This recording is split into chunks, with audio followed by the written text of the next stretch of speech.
Assalamualaikum warahmatullahi wabarakatuh. Waalaikumsalam warahmatullahi wabarakatuh. Alhamdulillahirabbil alamin wa bihi nasta'in ala umuri dunya waddin.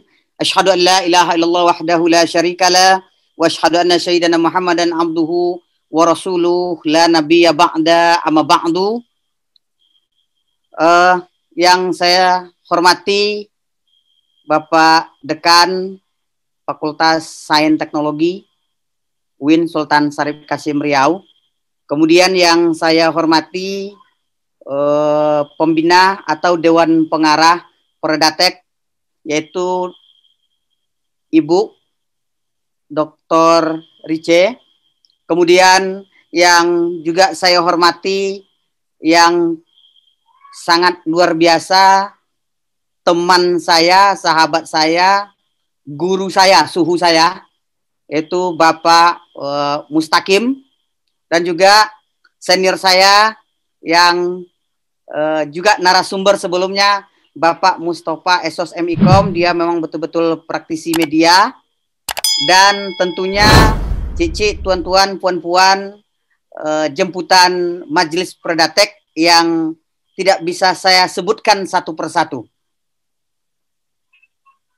Nah, yang besar tidak dipanggil gelar, yang kecil tidak bisa saya panggilkan nama.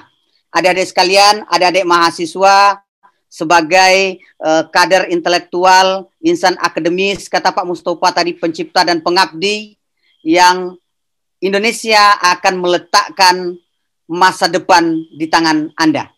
Baik, adik-adik sekalian, terima kasih atas undangannya Pak Mustaqim. Izinkan saya berbagi atau sharing terkait dengan kiat bisa menulis opini di media massa.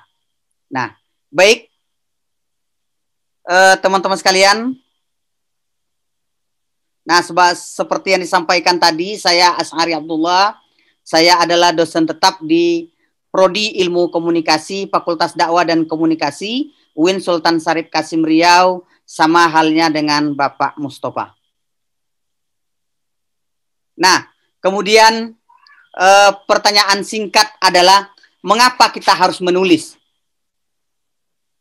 Nah, mungkin ada di antara adik-adik mahasiswa yang bisa membantu saya. Kenapa kita mesti menulis? Ada di sini Quratul A'yunia. Ada yang ini, ada yang adik-adik mahasiswa, ayo ngomong, mana suaramu? Kenapa kita harus menulis? Nah, kemudian adik-adik mahasiswa, ada yang ini enggak? Ada yang mau menjawab enggak?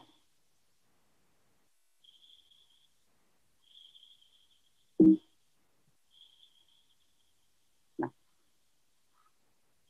saya pada prinsipnya, salah pun jawaban adik-adik saya sudah bahagia. Apalagi kalau jawabannya benar. Nah, baik, kita lanjutkan. Mengapa kita harus menulis? Kemudian kita percaya tidak bahwa semua peserta yang hadir pada webinar Predatek malam ini itu adalah penulis aktif dan penulis berbakat.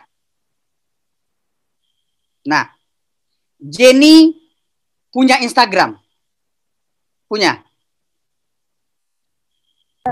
Punya, Pak. Punya. Punya Iya, Twitter? Pak. Enggak, Pak. Enggak punya. Facebook punya? Punya, Pak. Punya. Nah, adik-adik sekalian, semua kita yang hidup di era modern ini pasti punya yang namanya sosial media. Di sosial media, kalau saya mengintip sosial media mahasiswa dan mahasiswi saya, mereka semuanya kreatif dan pandai menulis. Dengan begitu indah mereka mengungkapkan apa yang mereka rasakan.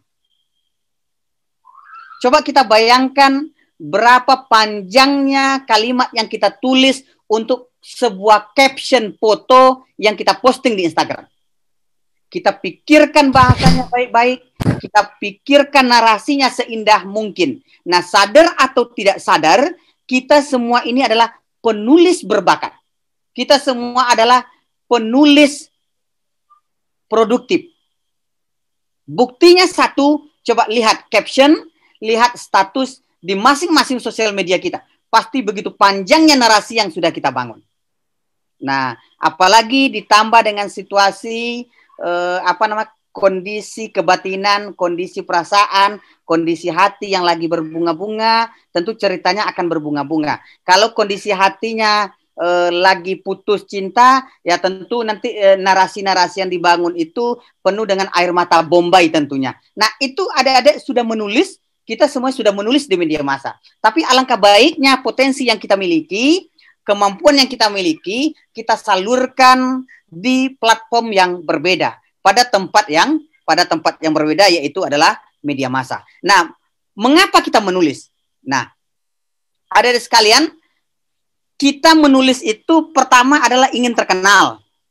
Nah, kata pepatah atau kata-kata bijak mengatakan, kalau umurmu tak sepanjang umur dunia, maka menulislah, dunia akan mengingatmu. Umur kita berapalah umur manusia? Paling lama 65 tahun, paling lama 70 tahun.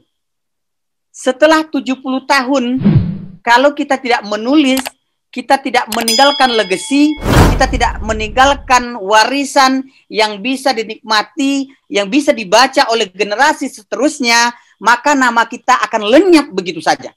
Padahal kita pada masanya, kita adalah orang hebat ini. Orang yang luar biasa. Tetapi ketika selama hidup kita tidak pernah menulis, maka kita tidak akan dikenang oleh dunia ketika jasad kita sudah terkubur di di alam barzakh.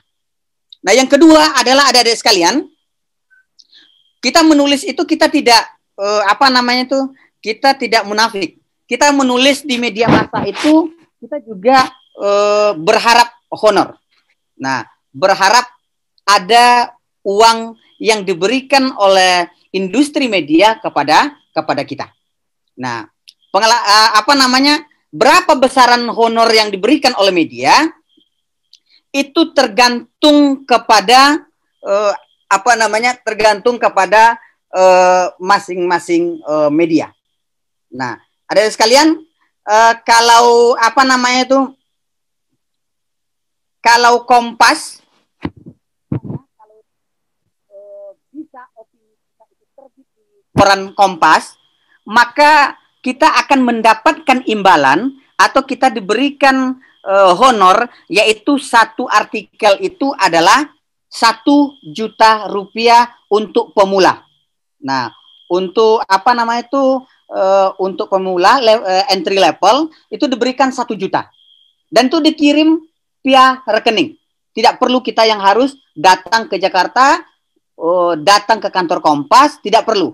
Tapi dalam jangka 1 minggu atau sampai 2 minggu itu akan dikirimkan ke rekening kita. Nah, kemudian adik-adik sekalian, kalau Tempo, koran Tempo itu berkisar 400.000 sampai 800.000 per satu tulisan. Nah, kemudian Jawa Pos itu untuk satu opini di media massa itu mereka menghargai, atau Jawa Post Group itu akan memberikan kita ungkapan terima kasih sebesar 800 sampai 900.000 per satu artikel. Nah, kemudian koran Republika akan memberikan kita 600.000 sampai 700.000 per satu opini. Media Indonesia memberikan 500 sampai 700.000 per satu opini. Kemudian Suara Pembaruan juga ini bervariatif, tapi dimulai dari angka 600.000 sampai 1 juta. Nah, tergantung ininya. Kalau kita sudah memang betul-betul profesional, kita sudah penulis punya nama, kemudian tulisan kita itu memang luar biasa, maka akan sampai 1 juta.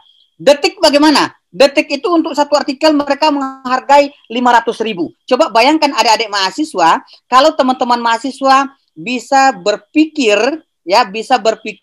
melahirkan ide-ide, melahirkan opini, satu opini saja untuk 1 bulan, Kalau bisa menjebol Kompas, maka adik-adik sudah mendapatkan 1 juta per bulan. Itu baru satu media. Nah, itu honor. Kemudian apalagi bahwa menulis artikel, menulis opini di media massa itu adalah menjadi ladang dakwah. Nah, kita sebagai kampus Madani, kampus Islam, tentu segala sesuatu bentuk tingkah laku kita, tindak tanduk kita, aktivitas kita itu adalah bagian dari dakwah kita menyiarkan agama Islam, menyiarkan agama Allah. Nah, kemudian adik-adik sekalian, apalagi yang kedua itu tujuannya adalah, maaf, yang keempat itu tujuan adalah self branding, membangun membangun branding diri. Nah, jadi koran itu, majalah itu akan dibaca oleh pengambil kebijakan, decision maker, baik di pemerintahan maupun di perusahaan. Dibaca oleh para dosen, dibaca oleh para akademisi, para guru dan pendidik, para praktisi. Nah, kemudian para peneliti, mahasiswa dan pelajar juga membaca koran.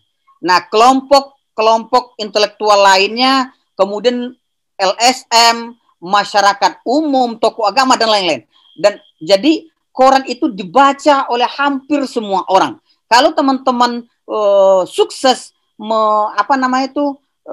menampilkan pemikirannya di sebuah koran, maka berbagai lapisan masyarakat membaca, menikmati hasil pemikiran teman-teman atau hasil pemikiran adik-adik semua. Kemudian apa tujuan lagi kita menulis di media massa?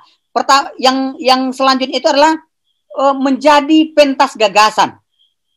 Itu menjadi pentas, menjadi panggung bagi adik-adik semua, menjadi etalase terbaik untuk memanggungkan, mempentaskan gagasan intelektual, pemikiran terkait isu-isu penting bagi kehidupan kita berbangsa, bernegara, bermasyarakat.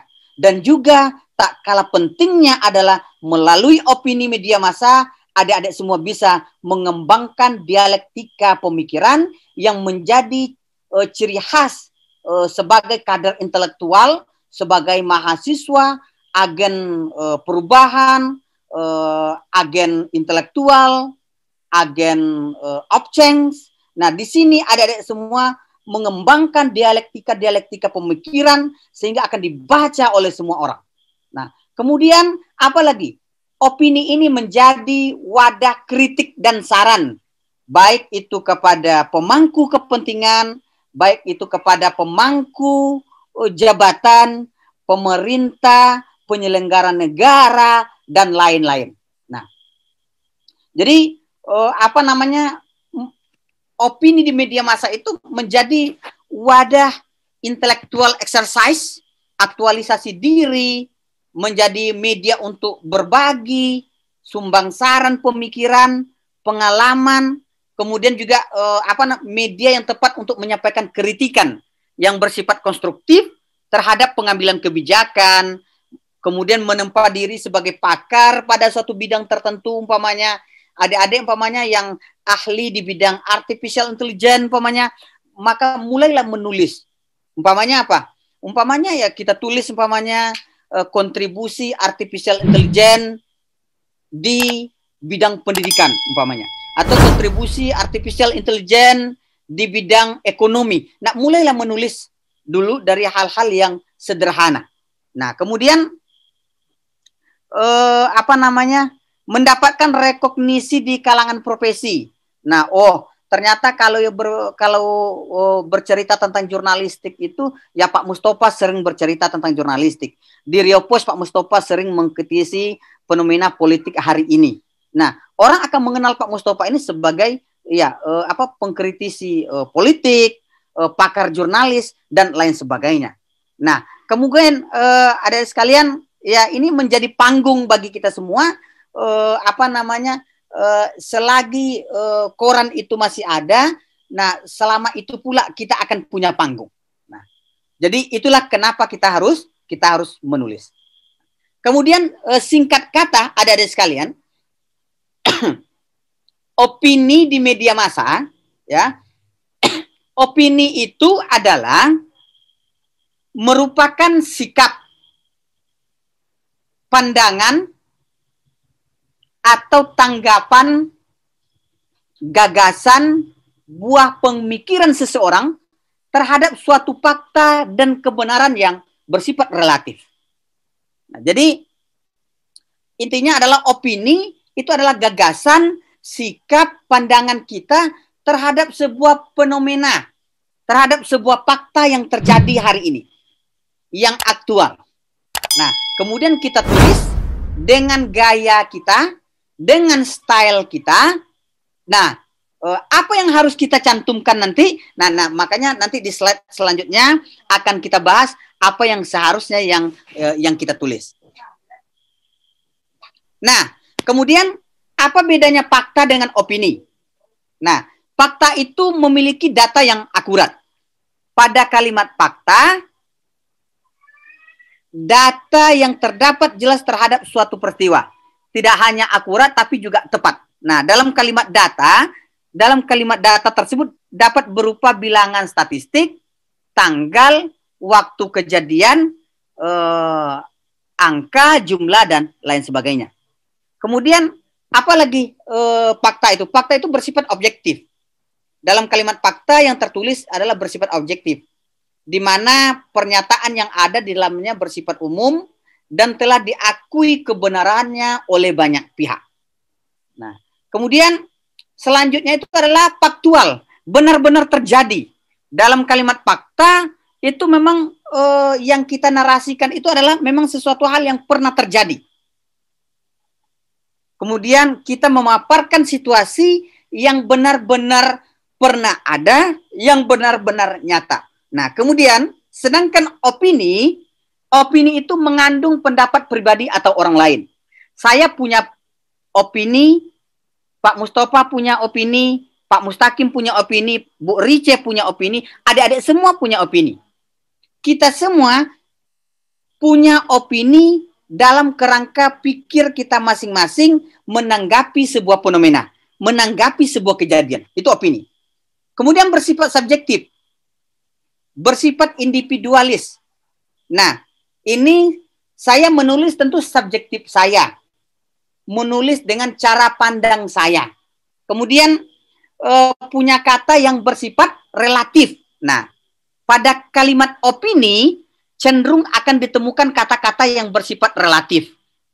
Dalam hal ini relatif diartikan kata atau frasa tersebut cenderung bisa berubah tergantung siapa yang mengucapkannya.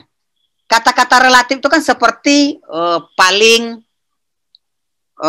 paling hebat, nah paling sukses, lebih, nah agak, nah sangat, tidak mungkin atau biasanya. Nah itu kan bahasa-bahasa yang mengandung apa namanya kalimat-kalimat relatif. Nah tentu yang lebih menurut saya belum tentu lebih menurut Pak Mustafa. Nah, itulah opini. Nah, kemudian adik-adik sekalian, nah, bagaimana kita memulai menulis opini? Nah, ini kira-kira struktur sederhana dalam memahami sebuah opini. Yang pertama itu adalah judul. Nah, tentu harus ada judul. Yang kedua itu setelah judul, maka nanti kita akan menulis pembukaan. Kemudian setelah pembukaan kita akan menulis isi pembahasan atau apa yang pengen kita sampaikan. Kemudian yang ketiga itu adalah penutup. Biasa penutup ini idealnya kalau bisa berisi tentang saran, berisi tentang masukan. Nah, kemudian yang terakhir itu adalah identitas. Identitas itu adalah artikel ini ditulis oleh Asy'ari Abdullah. Asy'ari Abdullah itu siapa? di bawah nama itu biasanya tertulis dosen komunikasi UIN Suska Riau. Nah, gitu kira-kira. Inilah apa namanya itu struktur dasar, struktur sederhana memahami sebuah opini, memahami sebuah opini di media massa. Baik, nanti akan kita bahas, adik-adik sekalian. Kemudian saya kan ini bercerita, ibaratnya bercerita apa namanya, cantiknya seekor kucing, tapi kucing saya taruh di dalam karung. Nah, seperti apa sih Pak opini di media massa? Oke, opini di media massa, izin Pak Mustakim, saya akan share beberapa artikel-artikel, tulisan-tulisan opini yang pernah saya tulis, dan tadi saya cek lagi ada beberapa yang bisa saya temukan di laptop. Nah, izin share adik-adik sekalian. Nah, ini contoh edukasional televisi di masa pandemi. Nah, ini saya menulis bercerita tentang bagaimana memaksimalkan peran TVRI dalam membantu adik-adik siswa siswi memahami pelajaran di rumah. Dan sekarang kan sudah ada belajar dari rumah yang dibuat oleh TVRI bekerja sama dengan Kementerian Pendidikan. Kemudian, nah ini opini saya juga di Riau Post, yang tadi juga di Riau Post, ini upaya mengikis budaya korupsi. Nah, ini kan opini. Di coding Ton, biar bisa sesuai itu Ton. Bagaimana? Silakan.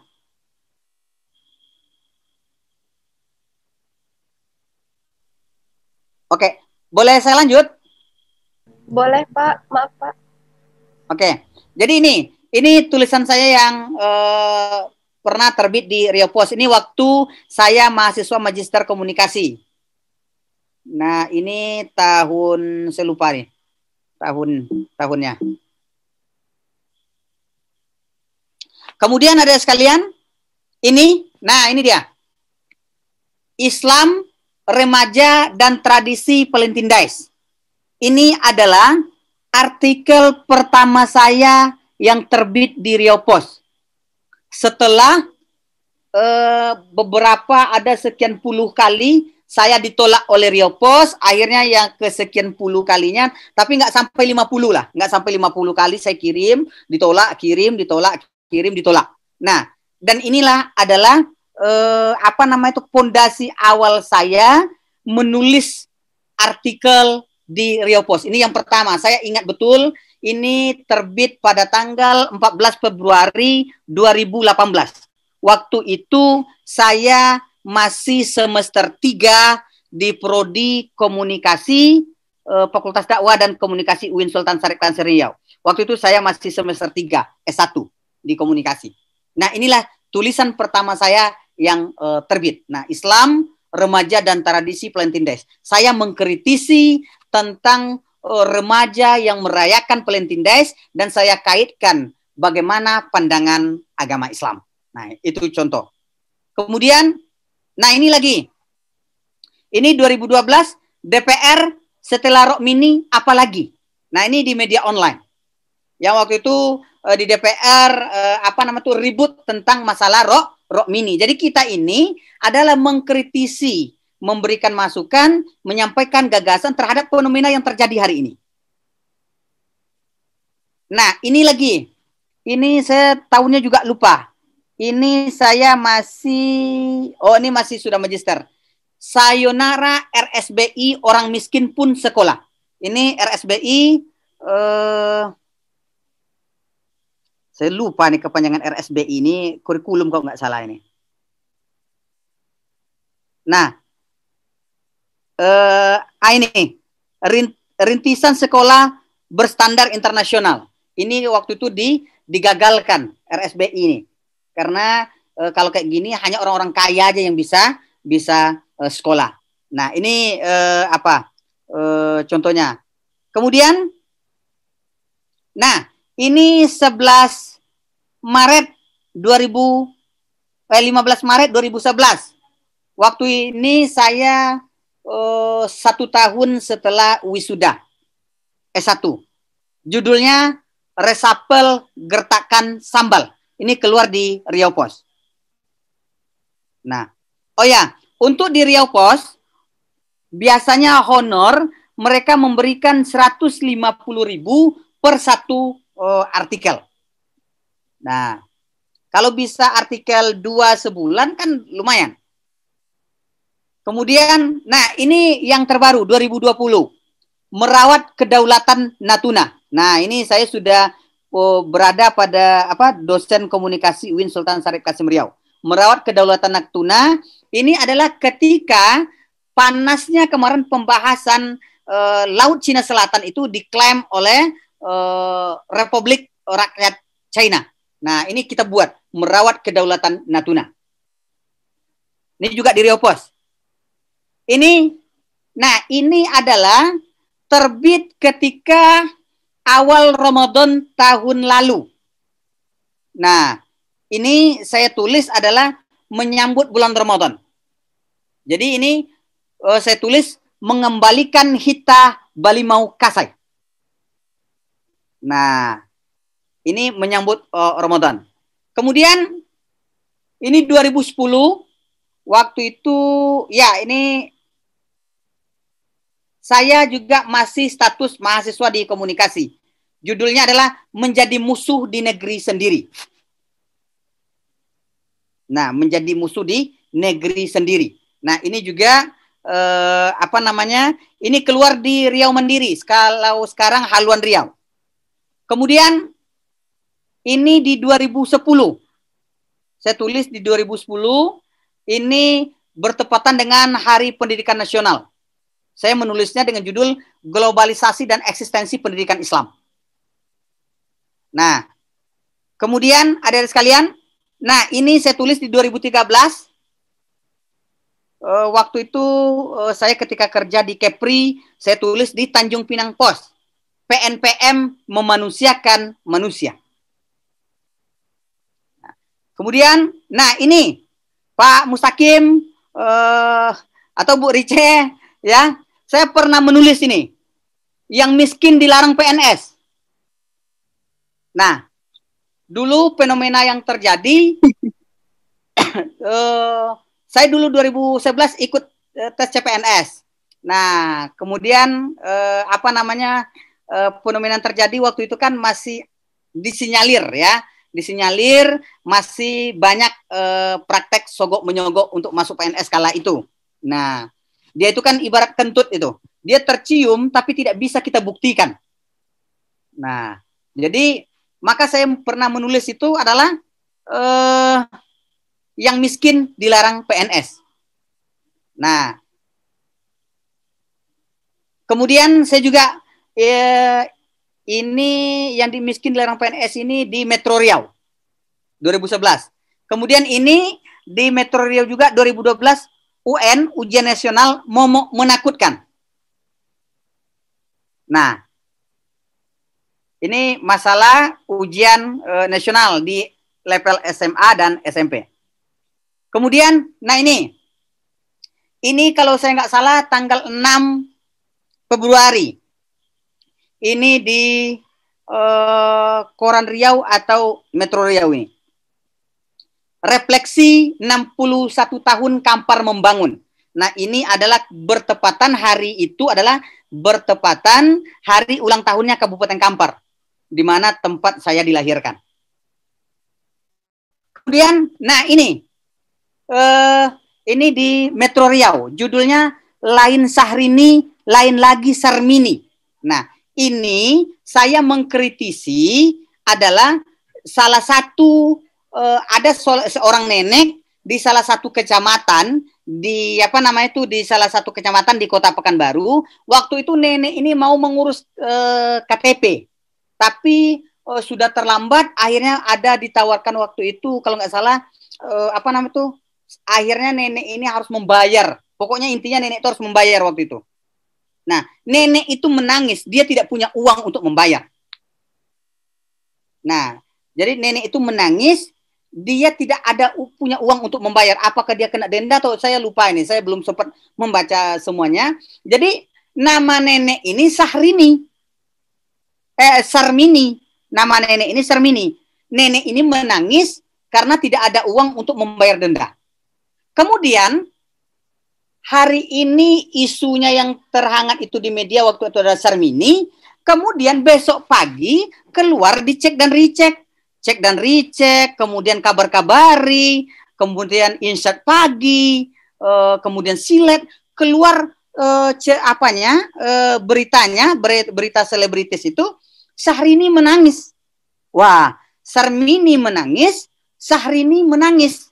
Nah, Sarmini dan Sarmini sama-sama menangis. Tapi Syahrini menangis karena waktu itu putus sama pacarnya yang bernama Bubu. Nah, ini Syahrini memiliki kemiripan nama dengan Sarmini. Seorang nenek Sarmini ini menangis karena tidak sanggup bayar denda. Syahrini menangis karena putus sama pacarnya. Nah, makanya kita tulis judul lain Syahrini, lain lagi Sarmini. Nah, ini sebuah kritikan terhadap kebijakan pemerintah kota pada waktu itu. Ini saya sudah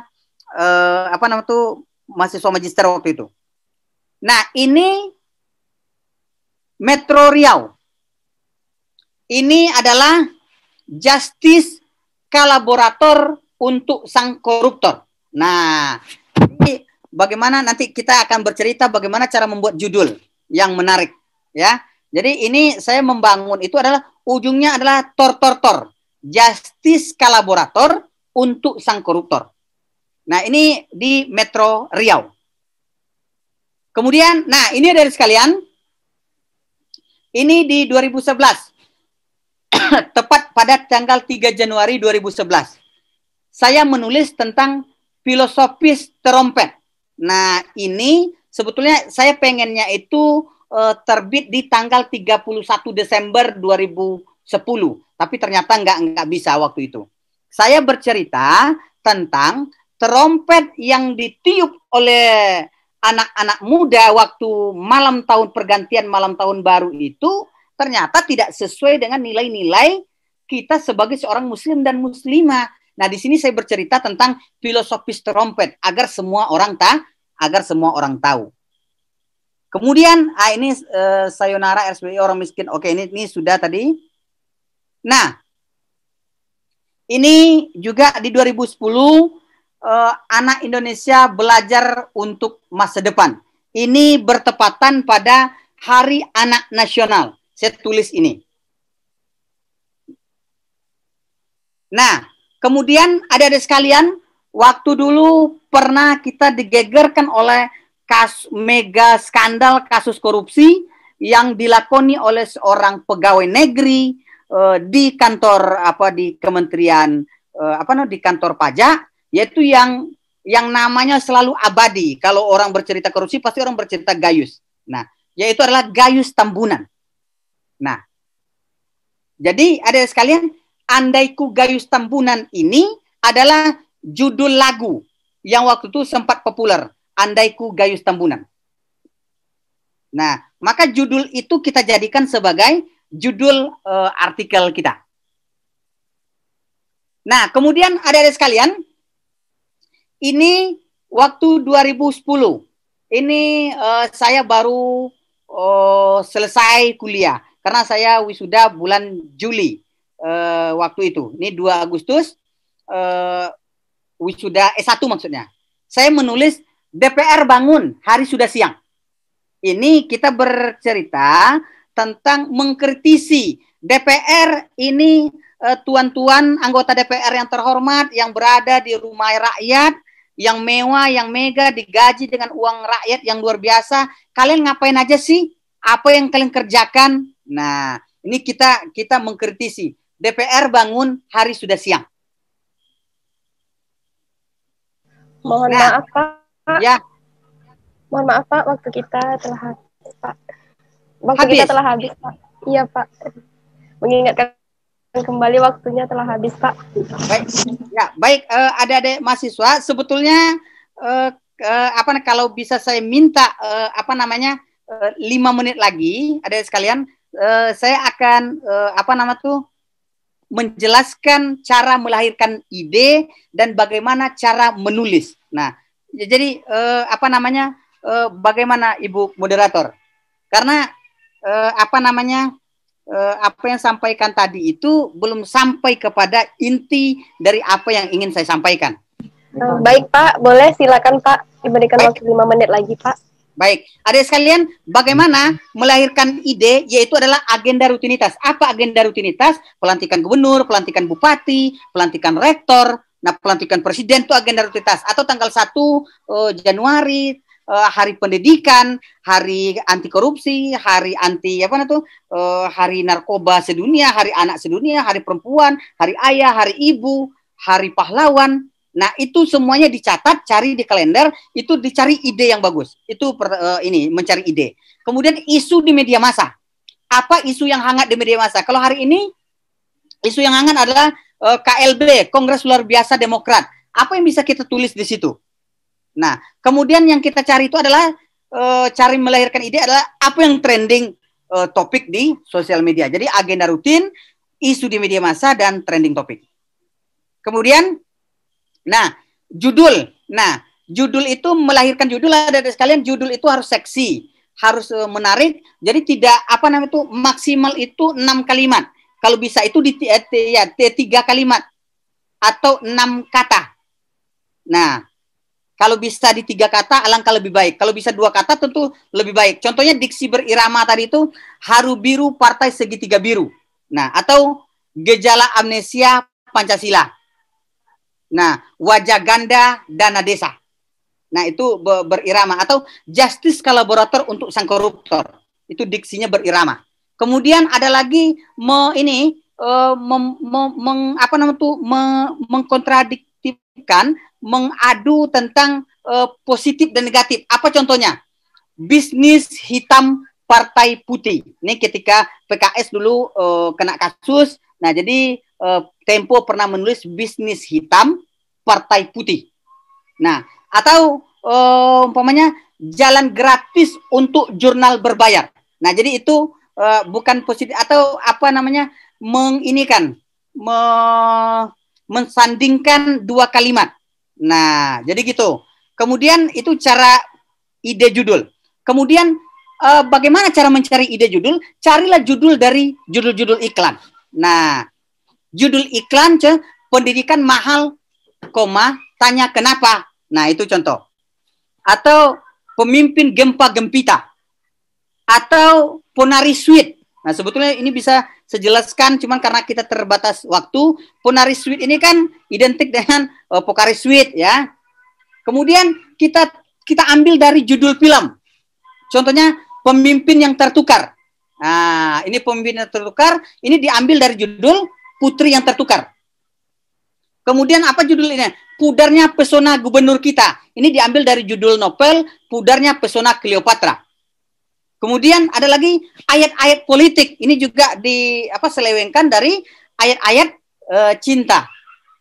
Kemudian atau ini bawang putih, bawang merah. Nah, jadi judul-judul film itu bisa ini. Kejar aku, kau ku kejar. Nah, jadi banyak sebetulnya yang bisa kita eksplorasi dari judul-judul film. Karena ini kemudian bikin penasaran. Apa yang bikin penasaran? Contohnya Politiktok. Apa sih Politiktok?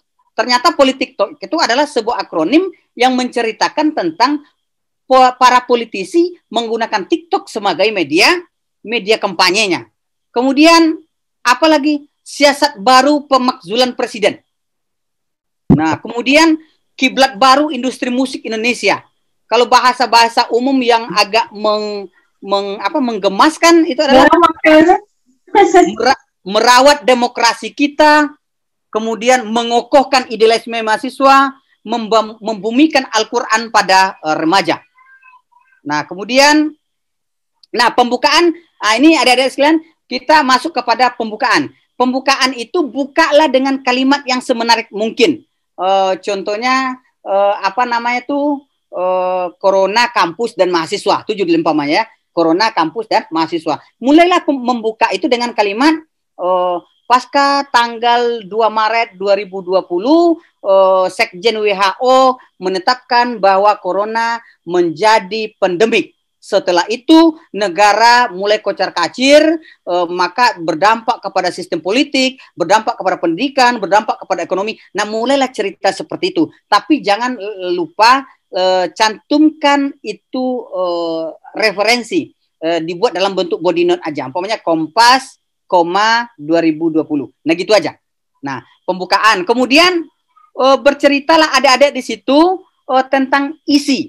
Isinya bagaimana? Isinya itu adik-adik sekalian adalah adik-adik bercerita, isinya adalah bagaimana yang terjadi hari ini, kemudian bagaimana seharusnya. Nah, jadi gitu. Yang ideal dan yang terjadi hari ini. Yang terjadi hari ini seumpamanya merah, tapi seharusnya itu harus warna putih. Nah, itu adik-adik ramu tulisan adik-adik tadi menjadi sebuah narasi yang indah. Kemudian terakhir, penutupnya itu berisi saran. Nah, berisi saran. Contohnya kan kadang ini saran itu semoga berkah banjir di Jakarta tidak menjadi musibah bagi warganya. Nah, jadi banjir itu adalah berkah, tapi semoga berkah hujan tidak menjadi banjir di mana-mana. Jadi hujan itu pada awalnya kan berkah, tapi kalau terlalu banyak akan menjadikan musibah. Nah, jadi gitu. Ada sebuah harapan, ada sebuah saran yang dibangun di penutup tadi. Nah, jadi adik-adik sekalian, ini terakhir, adik-adik, semua orang punya style, gaya tersendiri dalam menulis, melihat, mendekati, dan menganalisis sesuatu. Tak ada rumus baku untuk menulis sebuah artikel. Kalau menulis rumus baku 1 tambah 1 sama dengan 2 itu tidak ada. Tergantung cara kita, tergantung bagaimana kita membangun. Jadi intinya adalah sama seperti mohon maaf kita pipis. Semakin banyak kita minum, semakin banyak kita pipis. Semakin banyak kita membaca, semakin banyak ide-ide liar yang akan bisa kita bangun, yang akan bisa kita konstruk. Nah, jadi tetapi ada beberapa rambu-rambu yang perlu diperhatikan. Rambu-rambu itu menyangkut timeline, ya, masalah waktu, point of view, apa yang kita kritisi, clarity, akurasi, lex, exclusivity, identification, dan lain-lain. Nah, kemudian timing atau aktualitas, urgensi dari isu. Nah, terakhir adik-adik sekalian, untuk identitas, tulislah di situ nama lengkap. Nama umpamanya Asy'ari Abdullah. Nah, biasanya itu tidak pakai gelar. Kalau mau tulis gelar juga nggak ada masalah.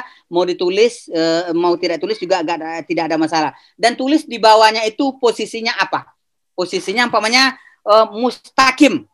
Nah, di situ di bawahnya apa? Di bawahnya umpamanya CEO Predatek Winsuska. Nah, jadi gitu. Atau dosen Fakultas Sains dan Teknologi UIN Sultan Syarif Kasim Riau. Baik, mungkin adik-adik sekalian, demikian yang bisa saya sampaikan. Mohon maaf saya agak terlalu cepat berbahasanya. Mungkin ada pertanyaan, kritikan dan saran tentu kami tunggu dari adik-adik mahasiswa. Selanjutnya saya kembalikan kepada moderator Jenny Adipa. Silakan Jenny.